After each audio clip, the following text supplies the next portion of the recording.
while I was homeless, I was working a job. And then eventually I was like, I emailed my parents. I don't know why I chose email. I think it was a bit easier than like calling them up. And I was like, look, I'm like done. I've been trying to get back out, but I just can't because you pay for food and travel and this and that. And I just can't make enough money to pay for a deposit for rent and all of that. Can I come back and like lick my wounds and then go back to London? And they were like, yeah. But our relationship was a bit like fractured at that point because of my like messing around and stuff like that. They said yes. I went back. It wasn't a very positive environment. They didn't really want me there just because they thought like, oh, it's going to make him worse. You know, he's going to become lazier and stuff like that. But then I was chatting to my dad one day. And I think at this point I was like fully in a state of really bad depression. Right. And I was chatting to my dad one day, and he's always been someone who's a bit like, oh, that can't be done. You know, like since I was a child, he would say stuff like, there'd be like, Jackie Chan would say that we watched a documentary. He's like, I do 1,000 sit-ups a day. And my dad went, impossible. And I was like, how do you know? Like, this is his whole life. Surely it's possible. No, it's not. I'd bet £1,000.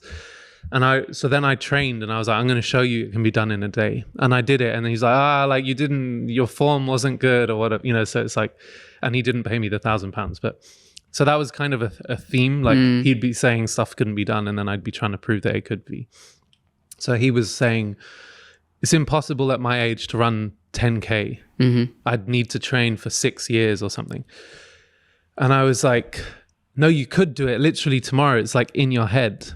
And he's like, no, it's impossible. And I was like, I haven't trained in 6 months. I haven't moved. I haven't gymmed. I haven't ran. I haven't done anything. I could run a marathon tomorrow. Yeah. Just because I say I'm going to do it. Yeah. He's like, impossible. I'll bet you £10,000 you can't do it. So then the next morning, and ADHD. So I didn't like take anything with me. It was like the hottest day in Ireland at the time. So I had no sunscreen. I had no water. I didn't eat.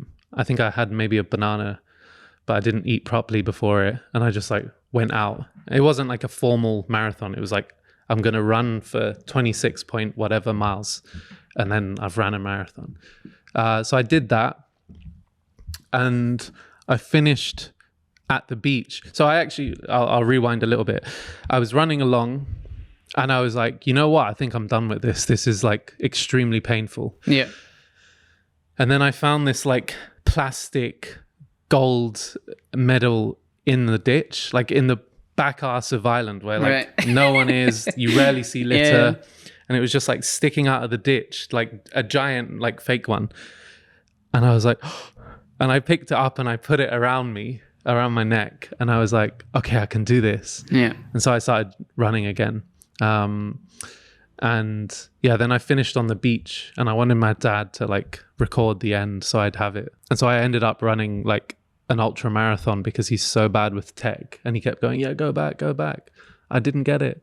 So I was just running back and forth. And there was these small children just like walking past me, like overtaking me. One kid was like, Daddy, what's wrong with that man? Because my hips tighten up when I run for a long time with no training. So my upper body had just gone like, horizontal.